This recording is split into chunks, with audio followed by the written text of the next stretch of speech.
Welcome to the Yahowah blog.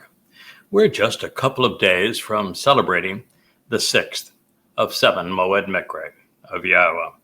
Having now made our way through the glorious occasion of Taruwah, we are approaching Yom Kipurym.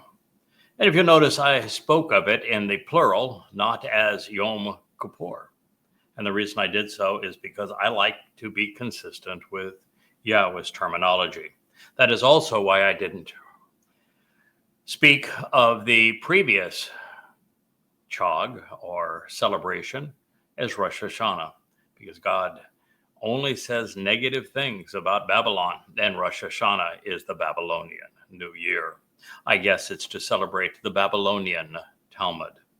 But God is quite insistent that Taruwah is going to be the greatest show on earth, and that during Taruwah, not only will there be a magnificent gleaning of God's people, of olives, 2 or 3, meaning 2 or 3,000 from the uppermost branches representing Yehudim, and 4 or 5 from the branches which have been cut away representing Yisrael.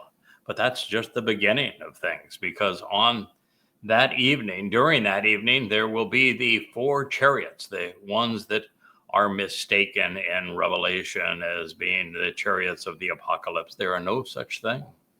The red chariot actually holds the Atonement, this bloody red bull who is a man of the earth, who will be sacrificed on this day by none other than the corporeal manifestation of Hasatan, which we now know to be Donald Trump. And on this day, there will be 3 other chariots, a black, a white, and a mottled colored chariot of various colors, because the black chariot will be taking those dressed in black, all of those who are overtly religious, to Sheol, while it picks up in the white chariot every Yehud and Yisraelite the world over who is not overtly religious and political, who has been misled as opposed to engaged in misleading others. And they will be brought into Jerusalem to benefit from the sacrifice of the Anima Parah. At the same time, there will be a dappled chariot that will do the same thing for Goyim. The Goyim who are not Christians, who are not Muslims, who are not Marxists, who are not MAGA, who are neither political nor religious, who are not conspiratorial and certainly not anti-Semites, who have the right attitude and aptitude to be of value going forth during this millennial celebration of Sukkah, will be brought in that dappled chariot, also to benefit from the sacrifice of the red heifer. That sacrifice is explained in Numbers 19. You'll read all about it if you study why Eliah will be the master of ceremonies, because he performs similarly, ousting all the stigma of religion and politics from Israel 2,888 years prior to this moment. And you will also experience at this time what is presented prophetically in Numbers 5. And that is to cleanse and to purge this remnant of Yisrael, such that they are prepared to meet Yahweh and the Messiah Dowd and enter the millennia celebration of Eden on earth during Sukkah. So this is a marvelous time, because it will present many, many thousands of Yehudim and Yisraelites along with Goyim, so that they can be prepared for this day on Yom Kippur. Now, on Yom Kippurim, one of the things that is quite interesting is that we will have already witnessed on Taruwah the transformation of the earth to the Garden of Eden. All traces of the religious and of religion, all traces of the politicians and politics, all traces of militants and their weapons of war will all be extinguished. They will all be incinerated so that there is no trace of them. And then the entire earth will be transformed into the conditions experienced in the Garden of Eden. And with that, there will be the expectation of life as it once was, 6,000 years ago. We made a post this morning speaking of that reality, and I'm sure we are going to get a lot of pushback from people that are very uncomfortable with what it implies. But in a world that is so poisoned by religion, where women are demeaned and where women must be clothed from chin to toe, can't show any ankle, and most certainly, if you're a Muslim, can't even show anything but your eyes. Even them, they should be hidden. And in Judaism, the woman must be shaved bald after her wedding and again wrap herself all up. These are religious traditions that are exceedingly unpopular with God. God wants women and men to enjoy one another, to see one another as beautiful, to fall in love and enjoy one another's company, to see the beauty that is to behold in one another. So, since we know by God's own testimony that he is reestablishing Eden on earth, and on Sukkah, he is taking us back into it, what do we know about the attire in Eden? It was nakedness, wasn't it? They didn't wear anything, and they were not the least bit ashamed or concerned about it. God said it was good. They thought it was good. You should hear Adam's speech the moment that he saw Chawah. It was basically yowza. Now this is a sight for happy eyes. There is no shame in our nakedness. There is no shame in loving sensuality. God never speaks against it. It is men and their religious influence that have done so. And unfortunately, we live in cultures that have been conditioned by the religious for 6,000 years. And so their legacy, their stigma, their stain, their stench is hard to wipe away. But it wasn't until Adam and Chawah rebelled against Yahweh that they felt there was something wrong with their nakedness. And thereafter, nakedness is only used to speak of those who are being exposed for being religious. So there's a story in all of that. And what we wanted to do is to help you understand, to be more comfortable with Yahweh, his creation, and our relationship with him. There should be no concern with modesty. There should be no concern with sexuality. There should be no concern with sensuality and beauty. And that is, in fact, what Yahweh has conveyed. Whether you like it or not, it's important that you get comfortable with it, because we're going to be spending 1,000 years in those conditions in the garden. And it would be really an unpleasant situation to be in it and not be comfortable with who you are or how things are going to be. So I'm here to help prepare you for that upcoming reality. There's also a very stark reality on this day, on Yom Kippurim, which will be celebrated on this coming Wednesday. It'll be the 1st of October as the sun sets wherever you may be, concluding the sunset the following day. It is not a day to abase oneself. It is not a day to try to deprive yourself. It is a day of Kippur, of reconciliations, of celebrating peaceful, harmonious relationship with God after being estranged from God for 3,470 years. It is on Yom Kippurim that a remnant of Yisrael will be reunited with God. It is an ultimate celebration of life. Yahweh is returning on this day with his beloved son, our Messiah and King, Dowd. And at this time, Dowd's going to be as brilliant as the sun. He is going to be Elyon, the very influence of God in our presence. He will be king of not only the earth, but of the universe. So this is really a glorious occasion, the great homecoming, the family reunion, if you will. And you need to be prepared for the fact that it is Dowd who is returning, and he is returning with Yahweh. That means there is no Jesus. That was, of course, stupid anyway for people to believe in a Jesus. God is not a man. And men most certainly can't kill God. What an unbelievably stupid religion. And then to parade around under the sign of a dead God on a stick, it's reprehensible. And to believe Paul, who Yahweh 666 years before he wrote his first letter to the Galatians, to introduce the concept of this counterfeit known as Jesus Christ, said that Paul was the plague of death. And then in Paul's last letter to the Corinthians, he admitted that he was demon possessed. And every time he quoted God, he misquoted him badly. In fact, every quote that Paul has in his letters conveys the opposite of what God actually said. So why are there 2.2 billion people that believe such nonsense? Why does the religion even exist? Why does Judaism exist as much as they have done to pervert God's testimony? I mean, you began your high holy days with Rosh Hashanah and still mired in Babylon. And you've got no concept of what Yom Kippurim actually represents, nor do you know when it's going to transpire and be fulfilled.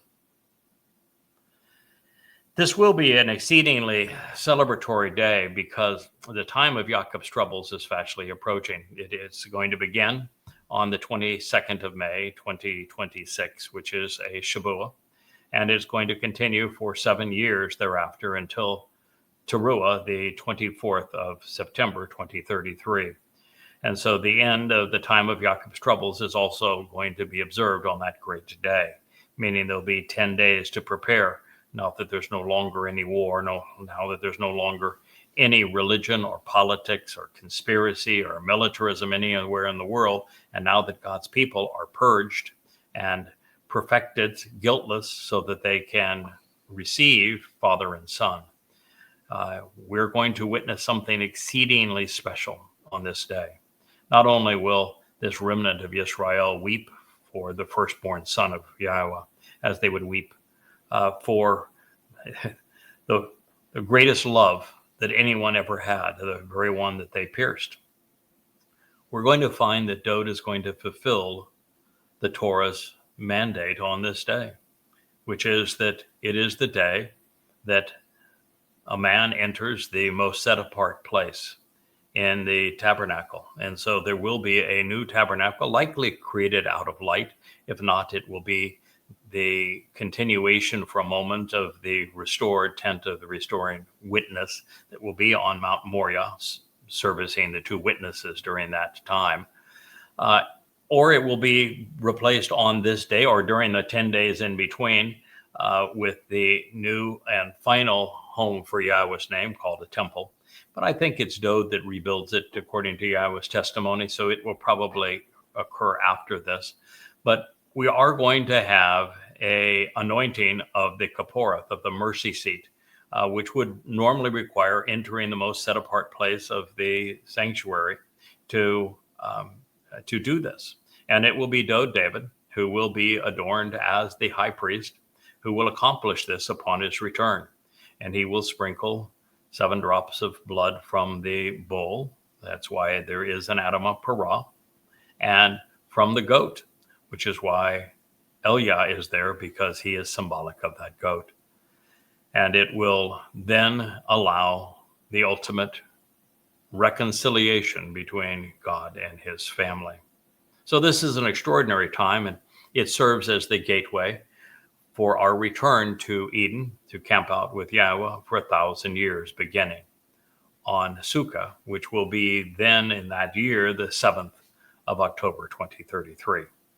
So you have your bearings, you got a feeling for how all of this is going to play out, because this coming celebration of Yom Kippurim, 2 days from now, on the 1st of October, as the sun sets this Wednesday, is simply a way to remember,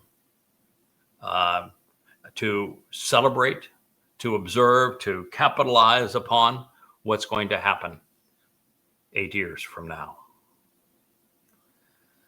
So the purpose of the 6th appointment to meet this moed, this restoring witness to the eternal testimony, this invitation to be called out and meet with God, a Miqraey, is defined by its name. God wants to Kippur, reconcile. His relationship with Yisrael, those who engage and endure with God, and with Yahudah, the beloved of Yah. And there will even be Goyim reconciled at this time because they will have been brought in on the dappled chariot. So there will be many reconciliations occurring simultaneously. So Yom Kippurim is the day of reconciliations. It celebrates Yahweh's return with his beloved Son and the resulting restoration of his relationship with his people. This is what is described in Yirmiyah 31. This is the ultimate and most celebrated of all family reunions. This family being the Bereth covenant. Now, while that's great news, the souls of those who ignore, reject, or misconstrue this summons will either cease to exist or they will be exiled. And we know this because that black chariot will be picking up all of the religious dressed in black, all of the political and conspiratorial, the militant, and will be taking them off to Sheol. And most of the earth is just going to be expunged of people, which is why those who have the potential to be allowed into the millennial Shabat will all be brought into Jerusalem for this purpose. And even then, not all of them are going to survive because we're going to play out the prophecy in Numbers 5. And in Numbers 5, there is this drink that is of water and ash that has been created by the sacrifice now of the Adam of Parah, Numbers 19. And drinking that is this test of whether or not someone is trustworthy enough to be worth the effort of bringing them into the millennial Shabbat and teaching them what they need to know to become part of God's family. So this is great news for some and not for others. There will be many who cease to exist at this time and many others whose life will be celebrated for 1,000 years. And while others will watch because they have participated in the Shabuah and the Taruwah in gathering and harvest, they're going to watch as immortals. And along the way, we're going to determine how this date fits into Almighty's prophetic timeline, which I've already shared with you in the introduction, but it's important to see how this is the 6th of 7 Moed Miqraey. That is why that menorah that is spinning over my left shoulder and this one that is on the shelf over my right shoulder have 7 candles. This would be the 6th of 7 candles. When one considers the words of the prophets, the picture that Yahweh is painting is of the return with his beloved son, Dowd David. And it is all to protect his family on Yom Kippurim and to reconcile their relationship. Many of the prophets speak of it, and some like Zechariah, Malachi, focus on the events of this day, as we also read in portions of Yeshaya and Yirmiyah. Israelites and Yehudim will have thrown off the yoke of religion. They will have come to embrace Yahweh by name. They will come to love his name at long last and rue the day that it was erased. However, for those who have come to destroy Jerusalem and annihilate Jews, their rendezvous with destiny will not have gone as they would have hoped, and they were eradicated on Taruwah just 10 days earlier. So this Moed Miqraey, designated by Yahweh as Yom Kippurim, has become known as the Day of Atonement. Over time, rabbis altered God's testimony to suggest atonement, which is a religious term for reconciliation, could only be achieved by afflicting oneself. As a result, Yahweh's intended reunion with his people at this time was corrupted, such that it would imply religious suffering and the deprivation of life by ultra-Orthodox Jews, and they would abstain from all food and drink for 25 hours. But Yahweh says nothing of a fast. Our dictionaries tell us that afflict, which is what the rabbis would tell you that this day represents, a time of affliction, is from the Latin afflictare, meaning to be struck and cast down. So if God's purpose is to reconcile fallen man unto himself, that would be the antithesis of the intended result. And it is in direct conflict with Yahweh lifting us up so that we can stand beside him. It is God's beloved Son who has endured what rabbis want religious Jews to experience, in the sense that Dowd was afflicted to fulfill Pesach 2,000 years before this date. He was bludgeoned by the Romans. It was David who was actually crucified at this time by the Romans in 33 CE of his own choosing to serve as the Passover lamb with his bashar body. And then his soul took our guilt and carted it off to Sheol 2,000 years ago, so that it would never be seen again, making us appear not guilty before God. And then he, as the Bekor, the firstborn son of God, made it possible for us to be part of God's family, Kipurym, Bukorim, if you will, firstborn children of God, as a result of fulfilling Chag Matzah in 33 CE, year 4000 Yah. And so his soul was indeed afflicted, serving as the Passover lamb and carrying our guilt into hell so that we might live. And then, as I say, on matzah, unleavened bread, the Messiah's soul was tormented, cast down, abused, as it carried our guilt with him into what is essentially a black hole, never to be seen again. So we now appear perfect in our Father's eyes. And yet, this profound and essential truth was lost when Kipurym's purpose was misconstrued to infer that those being given a second chance at reconciliation should afflict their souls on this day.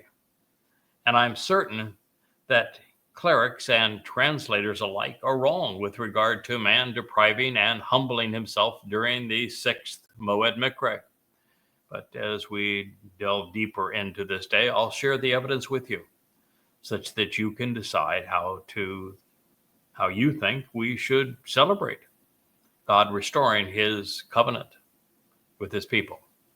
Now, to appreciate Yahweh's perspective on this day, realize that his son's Pesach and matzah sacrifices serve as the most beneficial gifts ever offered. With Bikurim, we enjoy the result as the covenant family is born. As a proud father, God watched his Ruach spirit enrich, empower, and enlighten his son. And then his family on Bikurim followed a millennia later with their emancipation on Shabuah, 2 millennia later, such that the beneficiaries of the covenant would become more capable with each passing day. So there is this sense of satisfaction in witnessing us perform to our full capability, particularly as we are participants in Taruwah, which is probably the greatest day, most spectacular day in all of human history, as it will be played out 8 years from now. That's why I shared some of the events that will take place on this day. And I only shared just the snippet of it because, well, we talked more deeply about it in previous programs. And it is because of that day that when Dowd returns, this will be an exceedingly pleasing day as he returns to his family, who is now going to appreciate and adore him. So we know that a gleaning of a remnant of Israelites and Yehudim will be here in the really extraordinary seats, the immortal seats around Dowd and Yahowah as they return, because they will already be covenant, and there will be many joyful Israelites and Goyim, all now scrubbed clean and anticipating this glorious day. They will look up at Yahowah and Dowd's arrival and exclaim their names. All the while, his chosen Mashiach, after preparing the Kippur mercy seat of the Ark of the Covenant for our reconciliation, will celebrate having known that Yahowah removed the trash 10 days earlier. All that is left are joyful hearts. All the while, Yahowah's Spirit will continue to nurture a earth restored to the conditions of the Garden of Eden. So imagine observing God's countenance for the first time, looking into his eyes. You're only seeing a diminished manifestation of him, but it will be glorious nonetheless. You'll see a smiling face and relish the feelings which will come over us as we walk up to our Heavenly Father after thanking Dowd for the opportunity to be here and giving both a hug. Consider the thrill of having Yahowah write his Torah guidance upon our hearts, inside of us, enabling us and equipping us for this opportunity. Think about the songs we're going to sing, particularly alongside the man who wrote them, Dowd. The sights we will see, the people we will meet, the things we will more fully appreciate. Well, all of that's going to occur on this day. Yom Kippurim, the Day of Reconciliations, celebrates Yahowah's long-awaited reunion with his people. It is a welcome home party. As part of his family, we are prepared for the final step in our journey, where we camp out with our Heavenly Father throughout all time. Miss Leah. Can I make an announcement? You can. Trump just announced himself sovereign over Israel right now. Trump is. Yeah, his 20-point peace plan. Yeah, he. I wanted to stab the computer. What my wife just said is that the beginning of the time of Jacob's troubles is caused by Donald J. Trump. Trump is the person that Christians know as the Antichrist, although there was no Christ. So I guess it's still fine to say he is Antichrist. Knowing that Christ is a term that is anti-Dowd, because he was robbed to create the caricature. But he is Satan incarnate. He is the one that the prophets spoke of that would be the Torahless one that would betray Israel. And we heard 4 or 5 days ago when Trump so that he said that he would absolutely prohibit Israel from annexing and occupying Judea and Samaria, the land that Yahowah, God, gave to them, that he was referring to Israel as his vassal.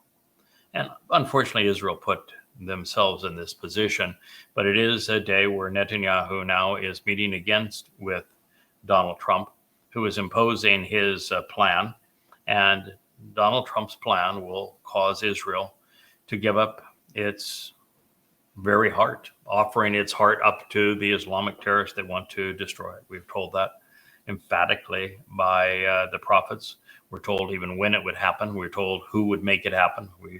We've known for a decade that it would be the President of the United States at this time that would betray Israel and force the two-state solution on Israel that would make the Jewish state completely indefensible. And the only way for that to have happened is for Netanyahu to be played. And Netanyahu was played twice over. He was played by the Muslims, and played may not be a comfortable term for you to hear, but what it means is that really, really dumb people with an average IQ in the 60s did something that they knew would cause the response that Netanyahu came forward with. They did not invade and bludgeon Israel with the intent of occupying Israel, not with 4,000 people, mostly on foot, mostly lightly armed, many on motor scooters. That was not an invasion force that was set up to occupy, to colonialize, to capture southern Israel. It was a group of people who were sent there to rape, to pillage, to torment, to abuse, to kidnap, and to savagely murder, such that Israel would become so angry that they could count on Netanyahu responding by entering Gaza to shatter it, to destroy it. And that's what he did. And they knew that by doing so, that the Muslims who died would be perceived as martyrs, win-win for them, and that the world would view what Israel did as so horrendous that the destruction of Gaza would cause the entire world to turn on Israel, and that the last bastion of hope would be the most miserable and hopeless individual in the world, Donald Trump. And they knew that Donald Trump was supplying bombs to Israel because he was told to do so by those who had bribed him, Saudi Arabia and Qatar. And you might say, wait a minute, why would Saudi Arabia and Qatar have Netanyahu supply weapons to Israel so that they could use them to bomb Muslims in Gaza? Because Saudi Arabia and Qatar, the thugs that run those countries, they don't care about the lives of these mythical people called Palestinians. They know that they're abhorrent. But what they wanted was Israel to bomb them into oblivion, because once Israel did that, the whole world would turn on Israel. And then it put Donald Trump in the position where he became owner, controller of Israel. You've no longer an independent state, Israel. You've turned the entire world against you, and now you are beholding to Satan incarnate. That was really, really stupid.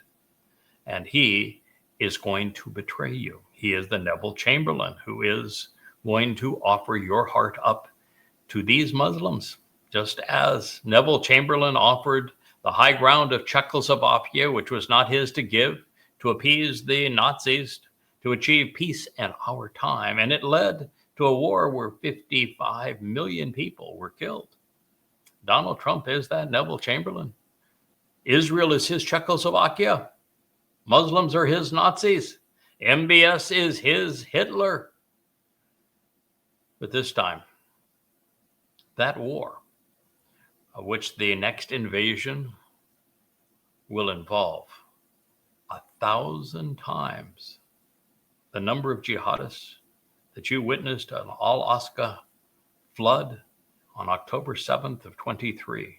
It will be 1,000 times more. And nations will join Israel. The Saudi Arabians, the Qataris, the Emirates, Turkey, Egypt, Syria, Lebanon, Jordan,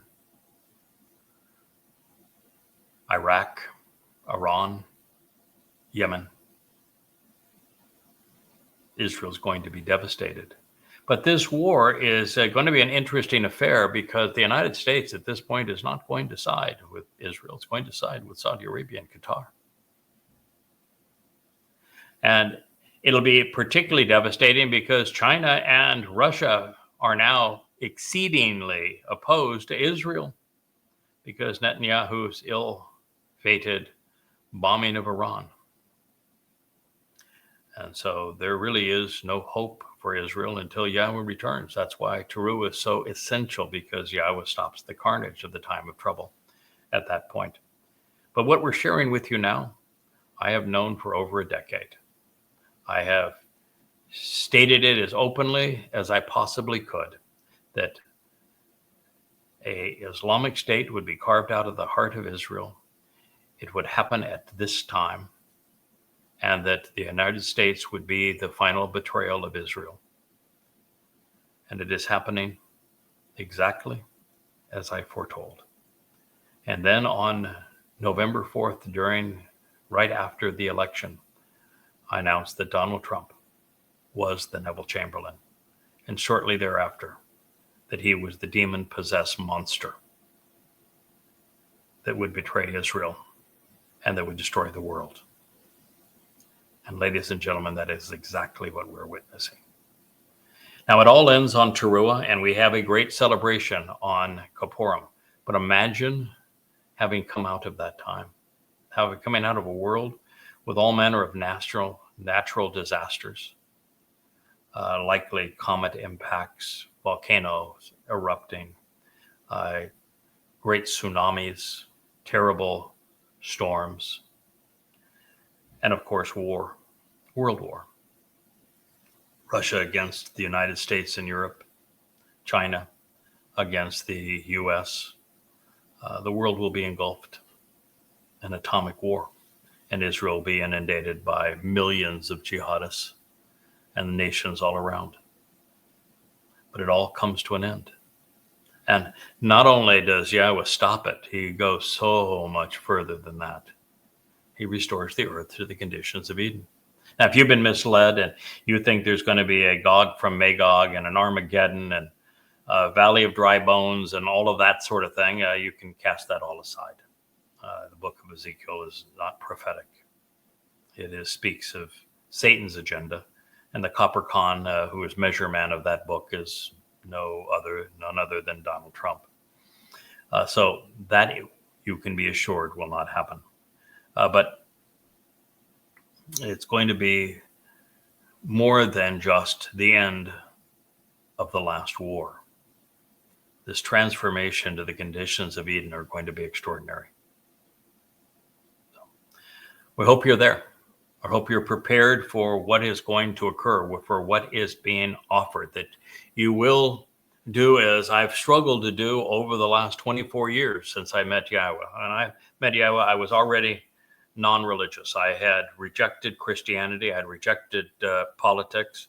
I had rejected militarism when I met him. But, you know, these beasts are so pervasive within our society. They're much more difficult to expunge from our system than one might think. And so it has been really over the last 24 years that I have gradually removed one trace after another of religiosity from my thinking. And I would encourage all of those listening to do the same.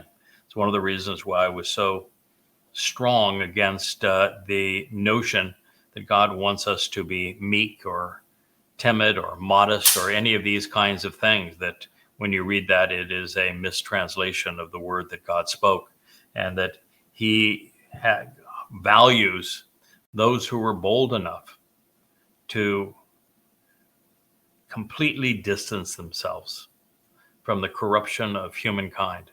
You know, I looked at a map today where it was saying that the fakest Indians have everywhere on earth essentially to go, and because it's just a sea of Islamic nations. And I looked at the list of countries that walked out of the UN when Netanyahu gave his speech.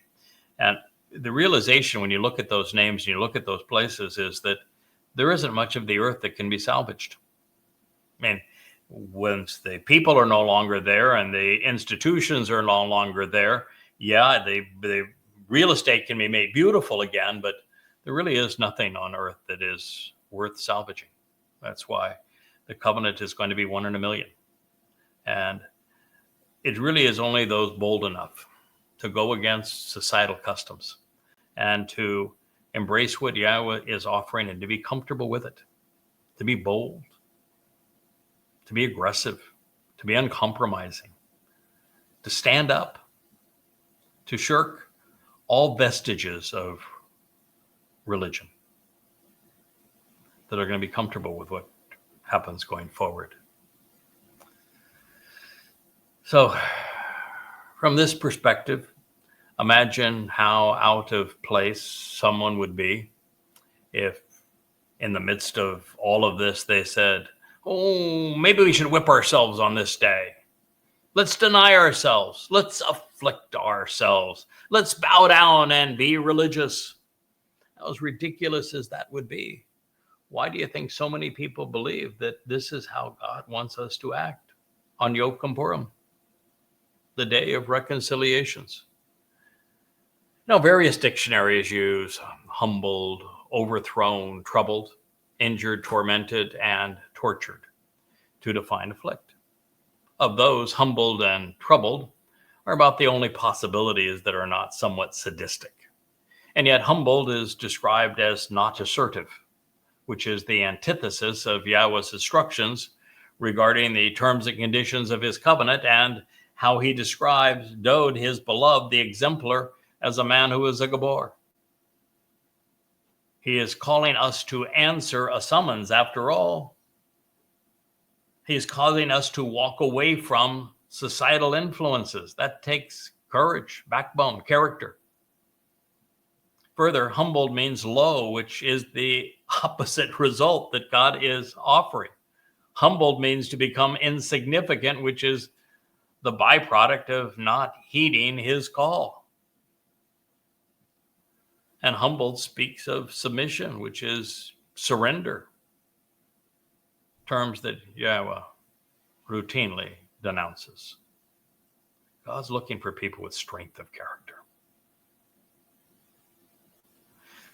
You know, it even gets back to this idea of nudity, which is why we push back on modesty with it, and the branding, where we are showing the joy that will exist in the earth return to Eden, and that there is this marvelous understanding that comes from what occurred in Eden and what is said thereafter.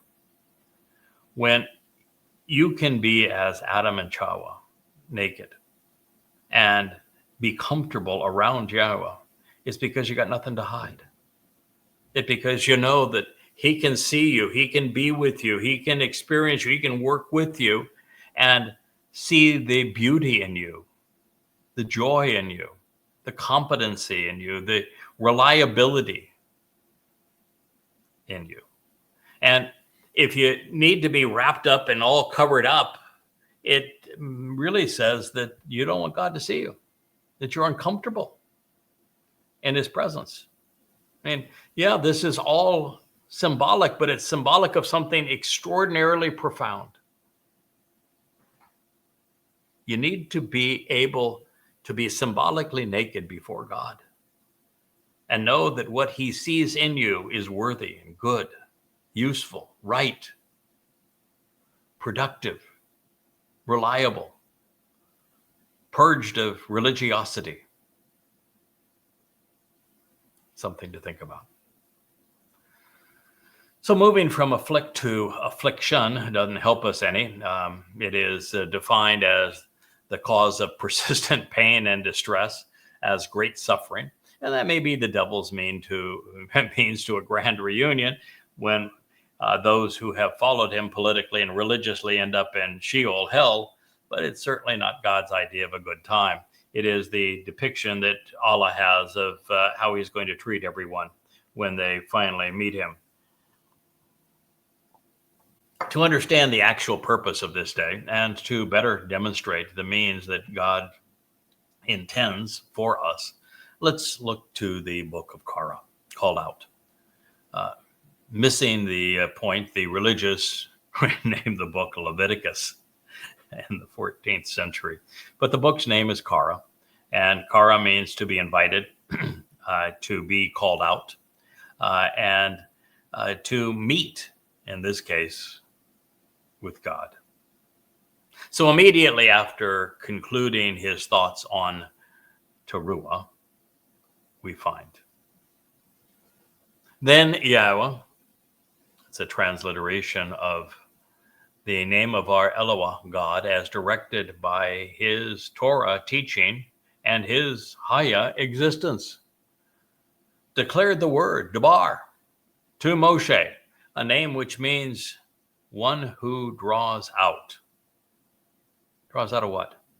Mitzrayim. What does Mitzrayim mean? It's Mitz, Sarah, and the plural, Im. Sarah is trouble, confinement. It's to be restricted by religion and politics, which are control mechanisms. And the my before Sarah speaks of to ponder the implications of these things. And so Moshe is named to draw us out of and away from the negative influence and the controlling nature of religion and politics. And this time of Israel's trouble, Esra, it's based upon Mitzrayim. It means you need to walk away from it even now. Even if you're in Babel or if you're still in Mitzrayim, as the religious are, you need to walk away. Moshe and the Torah draw us out, saying, exclusively, during the 10th month, during the 10th of the 7th month, I'm so frustrated with the rabbis who call this the first month of their new year, when Yahweh refers to it as the 7th. I tripped on my own tongue. It's just utter frustration as to how people claim to speak for God. And they will change the word of God so that the 7th month becomes their first month. It's just absolutely reprehensible. So exclusively during the 10th, this would be the 10th day, it means it's from Ashur, which means to enrich, of the 7th, Shabai, 7, from Shaba, which means to promise, to offer a solemn oath based upon the formula of 7. So exclusively during the 10th of the 7th month. 7 months would be 7 months from Abib, which is the host of Pesach, Matzah, and Bikurim. So exclusively during the 10th of the 7th month is the day, Ha-Ze Yom, of reconciliations, of the Kipurym, of the pardons and forgiveness. It's from kafar, to make reconciliation by purging and covering.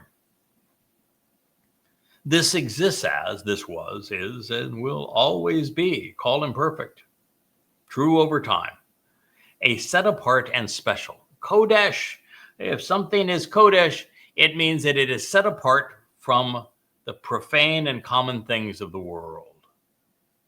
And on to Yahowah. What is the single most common thing in our world? Religion and politics. 1 and 2. I don't know which one is more common, but I think religion has actually been slightly more common in our history than have politics and government. But they are intertwined. That is why Babel speaks of the intermixing and commingling of these things. But to be special unto Yahowah, a day has to be unreligious and non-political. That is something for you to think about. If you are not set apart unto God, then you would be deemed as religious and political, and your fate is determined on whether you are committing what would be considered the crime of commission or subject to omission. Omission means you were misled. Commission, you're misleading. The difference is the extermination of your soul, which is not good, or the incarceration of your soul, which is really bad. So there exists a set apart and special, a Qodesh, invitation to be called out and meet. So we know that it is a day, one day, the 10th day of the 7th month for Kipurym, reconciliations, and it will always be Haya in the imperfect. It will always exist as something that is Qodesh, set apart and special. And it is a Miqraey, an invitation to be called out and meet. There are 7 Miqraey. Miqraey is the plural of Miqraey. Miqraey is from the Hebrew verb kara. We had somebody that was doing words of the day, and I beside me why they would begin with such a obscure term, but they picked a term that was only used once, and even then misrepresented it.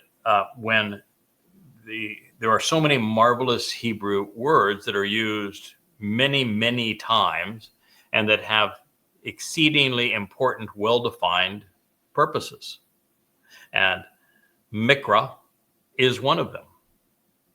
Miqraey is based on the verbal root kara. It is preceded by the me, which is an interrogatory. So it means to ponder all things related to kara. Kara is an invitation and summons. It is a time to be called out, to meet, to greet, and to be welcomed.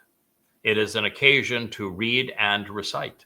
And so it's to think about all of the implications of these things. And there are 7 of them. They are designated by the 7 lights on that menorah that is spinning over my shoulder. There are very few things as important as a day which is Qodesh to Yahweh, of which reconciliation, Yom Kippurim is, and as a day that is a Miqraey, Miqraey in the singular, which is a welcoming summons to read and recite, an invitation to be called out and meet. This is important, and it ends la atem, which you could simply render to you, for you, concerning you, or because the preposition speaks of approaching and drawing near, for you to approach and draw near. And it was atem versus atah, which means that it speaks of you, plural. You all, if you were in the South, or if you were covenant, you, all, from a covenant perspective. So excuse me for stating the obvious, but this is the word of Yahweh.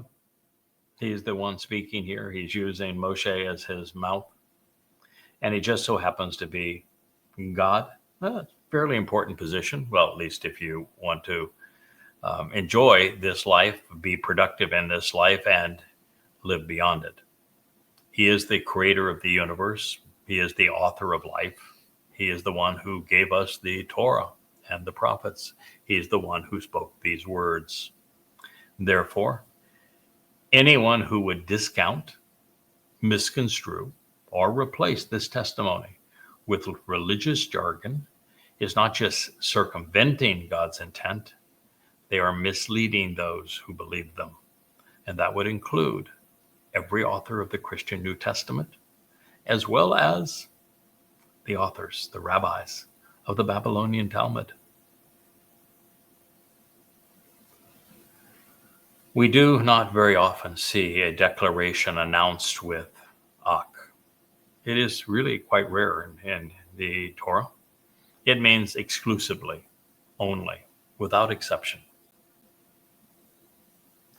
No excuses, no deviations. This is really important. Why? It's God's homecoming. God himself is coming home with Dowd. If you're not there and you're not prepared for their return, then you're going to be incinerated. Then you're going to, or be incarcerated. This is not a day to take lightly.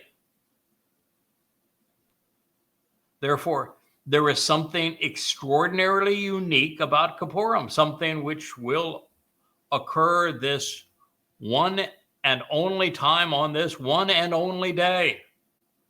There is no other day that designates Yahweh's return with his beloved son, Dowd, other than Kipurym. It's the day. So the numbers designating the timing are also instructive in themselves. This is the 7th month, the time of promise. We're just about to begin the 7th millennia. It is the 10th day, symbolizing our enrichment. 7 is conveyed by the Zayin, which depicts a plow removing weeds while turning over the ground and preparing it to receive nutrients and support new life when moving in the direction that God intends. 10 is portrayed by Yahweh's Yod hand reaching out to us at this time. So as is the case with the other Moed, the eternal witnesses to the restoring testimony. Yom Kippurim, the day of reconciliations, this is presented as a Mikra Qodesh, a set apart and special invitation to be called out and meet with God and with his beloved Son. This designation helps shape our appreciation for how it should be observed. It is an opportunity to read and recite the Torah, to proclaim Yahweh's name, to invite friends and family to come home with us, to summon God's people so that they come back home, and to welcome them into the covenant, or at the very least, to be part of that mortal remnant.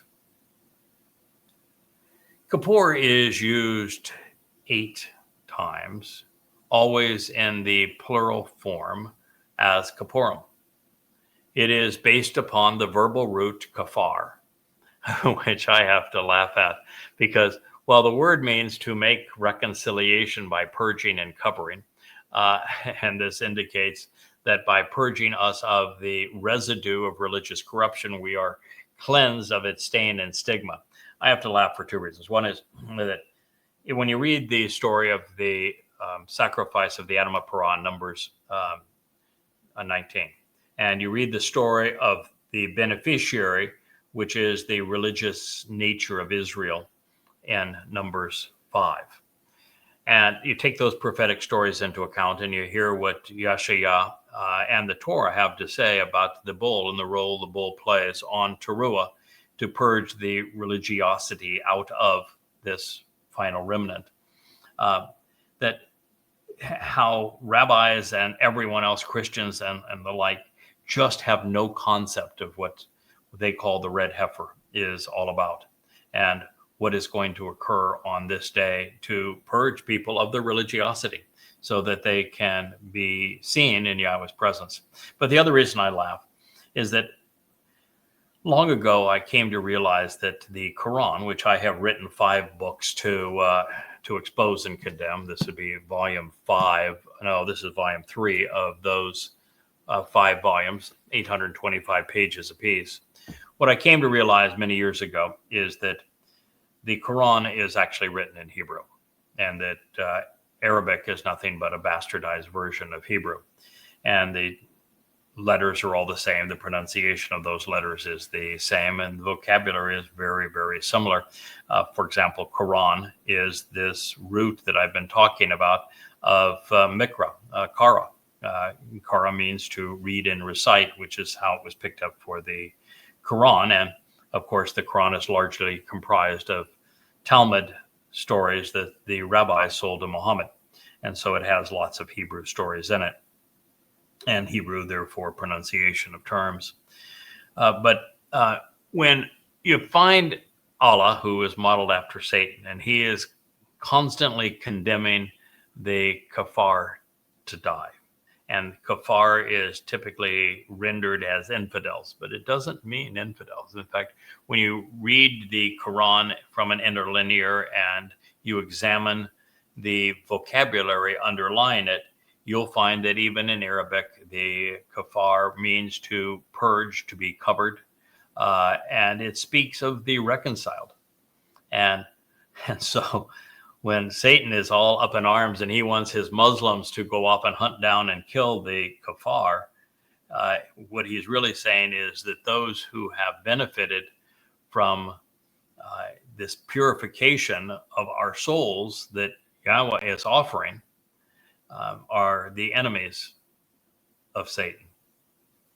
So it's an interesting insight into the fact that Satan is obviously much smarter than the Muslims who promote the religion, because they have no idea that Satan is targeting those who are closest to God in that vocabulary. So anyway, that's the nature of it. It means to be covered in Yahweh's light, to become perfect in Yahweh's eyes by being purged of our guilt because of what Dowd has previously done on matzah. So as reported, Kipurym can convey atonement, especially if it is cleansed of its religious trappings, because atone means to repair the damage done by an offense by way of expiation. And to expiate is to extinguish any guilt occurred so as to make amends. Atonement is therefore a very specific form of forgiveness, which includes a pardon and leads to reconciliation, so a harmonious relationship. As such, the name Yahweh assigned to this day is consistent with the message of Passover and unyeasted bread. These are related and sequential events, one flowing from the other. Now, based upon these insights, Kipurym is most accurately translated as reconciliations, as a purging of the past to provide a pardon. It is a time for forgiveness and of a time where the relationship can be reconciled. Now, to reconcile, of course, is to resolve a dispute and to restore rapport. In the plural form, this is the day of reconciliations, and God has many sons and daughters, so he is continuing to build his covenant family. At Kipurym, we find affirmation that the Torah is reconciling the relationship between all 12 tribes, those of the northern kingdom and of Yehudah, and also between Israel, Yehudah, and God himself, as well as there will be a very large contingent of Goyim on this day too, merged into Israel in some ways and separate in others, but nonetheless purged to participate in our return to the garden. The Day of Reconciliations is between Yahweh and his people, and Israel and Yehudah, as well as some of the workers of the millennial Shabbat, Goyim, although they have a different role. It has nothing to do with Goyim in the sense of their covenant participation, at least in this point.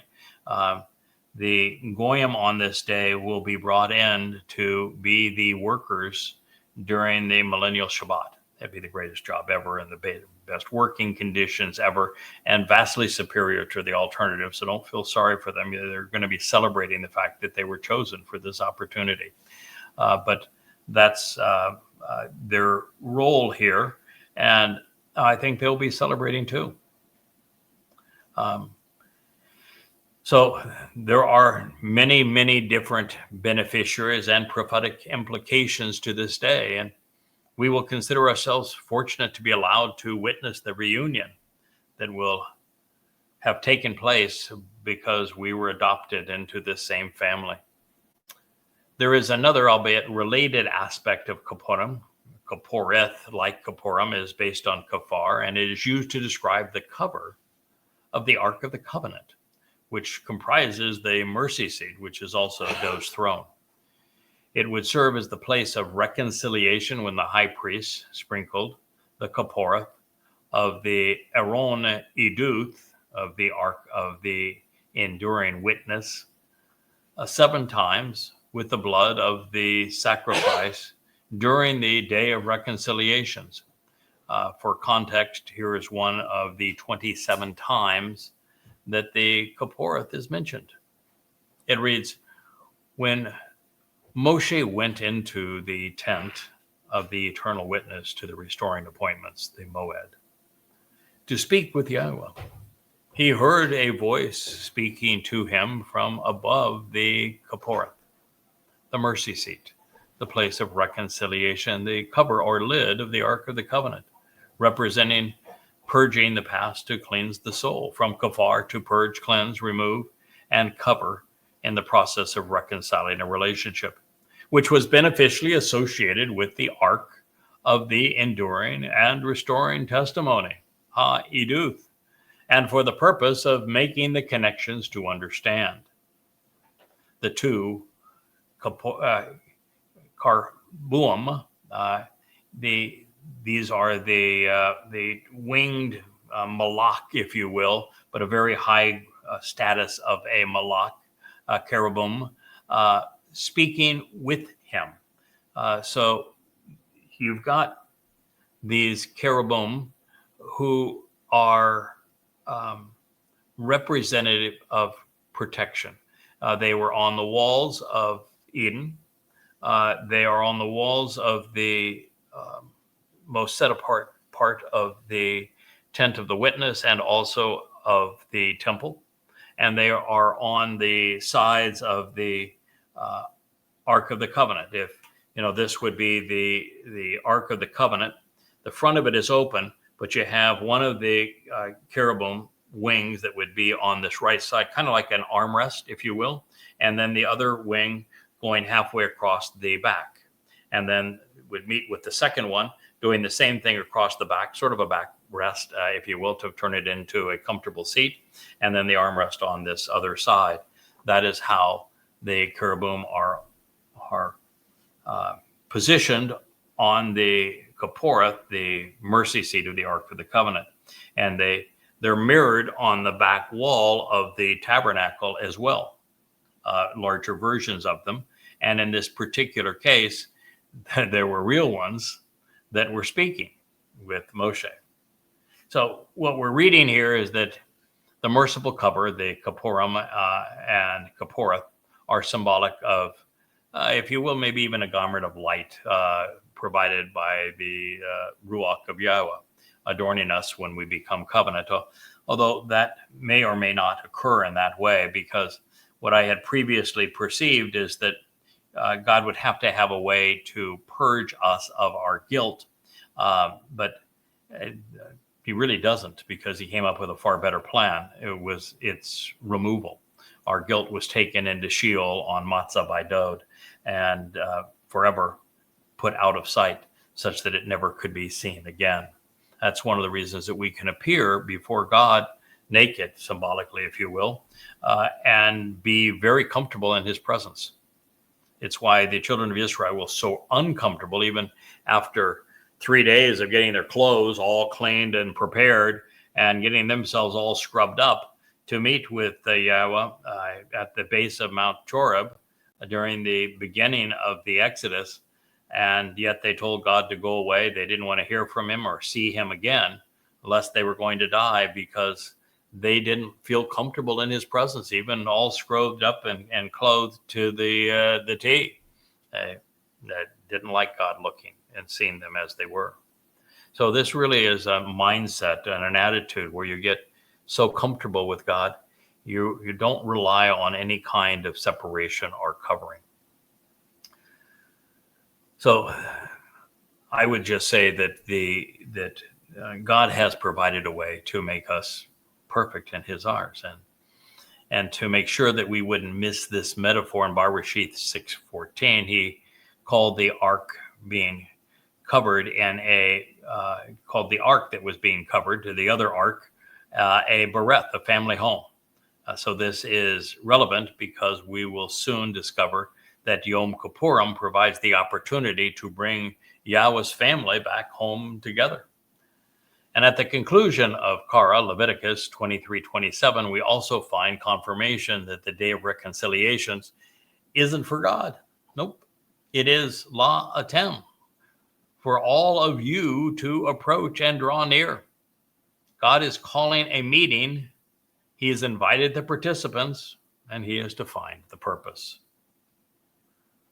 So as not to interpret Yahweh's presentation, his invitation to Yom Kippurim begins this way. Let's not interrupt what God has to say, but continue to listen.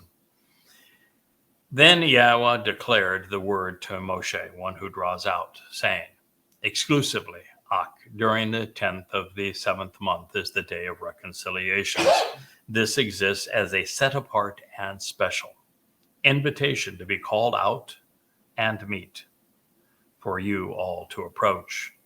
Then your soul, your consciousness, that part of you which is capable of being observant and responsive, should respond. Anah should answer by replying to the summons, making a declaration after engaging in thought, vocally communicating, and appear before Karab, this feminine manifestation of the fiery light, Isha, to approach Yahweh. Kara called out Leviticus 23:27.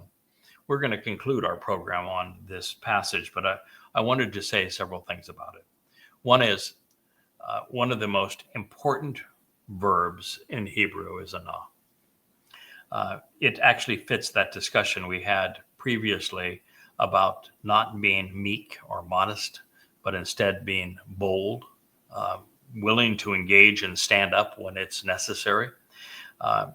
When Yahweh is explaining to Israel that he chose Moshe to speak through, and he did not choose Miriam or Aaron to speak through, and that their claim that they also spoke for God was dead wrong, that if you speak for God, and that's true, that God has announced that you indeed speak for him, and it's very clear that he has made that announcement. But beyond that, he went on to talk about why he chose Moshe. And he did not say because he was the most humble. Anah with a wa, as opposed to anah with a hey, is based upon this verb. And therefore, anah cannot say because he was the most humble. No, it's based on a verb that says he is the most responsive. He is the one who was willing to reply.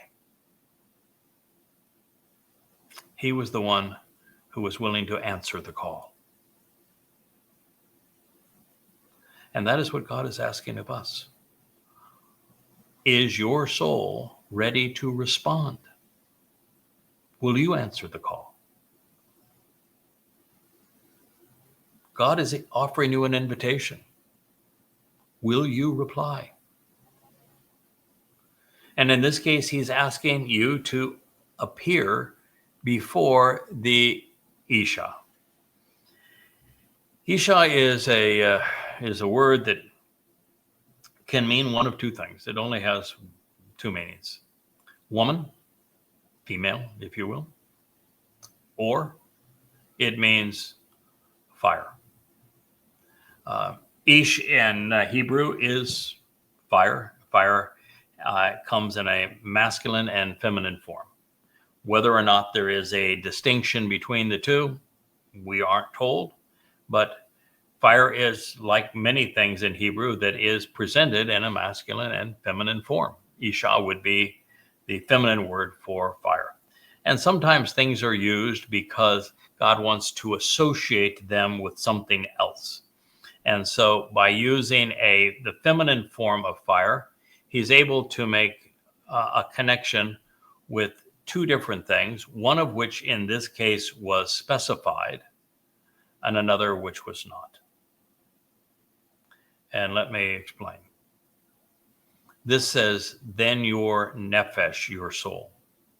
Do you know that Nepesh is a feminine noun? So my Nepesh as a guy is a feminine noun in Hebrew. So is my wife's as a woman.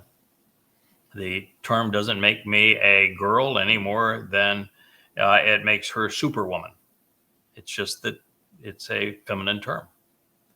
And so the fire here is the fire of our soul. It is the fire that transforms our soul. And so if you wanted to have a fire that was specifically designed for our soul, well, it would be Isha rather than Ish. And what would that mean? Well, fire transforms dying organic material, my body. I'm ready to say goodbye to it. The moment that Yahweh says we can toss it and be spiritual beings, I'm all in. So what fire does is it transforms these decaying physical bodies, if you will, into light and radiant energy. And light and energy are vastly more powerful and capable. As light, we can traverse the universe. We can enter the fourth, fifth, sixth, and seventh dimensions. We're enormously more powerful and capable as light, and we're immortal, and we're perfect as light. So this Isha is likely referencing the feminine noun that was used right at the beginning of the sentence. I mean, it establishes the feminine thing that is going to benefit from that Isha light, our Nepesh soul. Let your Nepesh soul should respond.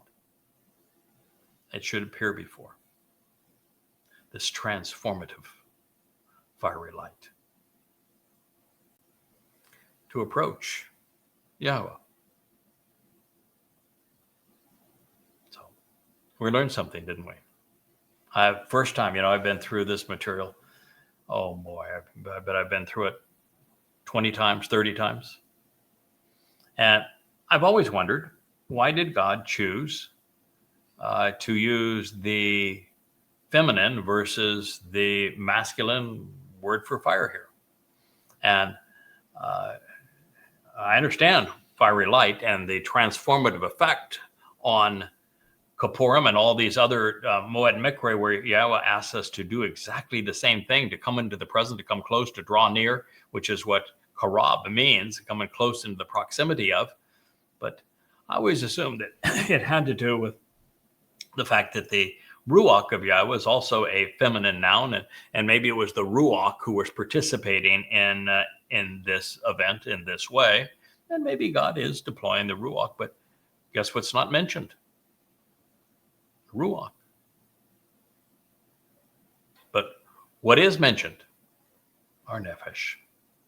And so Nepesh is the feminine thing that would cause God to use the feminine version of fiery light. So let me read the statement again for your edification. So this exists as a set apart and special invitation to be called out and meet, for you all to approach. Then your soul, your Nepesh, should respond, should answer by replying to the summons, to make a declaration, engaging in thought, verbally communicating, coming up with the answer, and appear before this feminine manifestation of fiery light to approach Yahweh.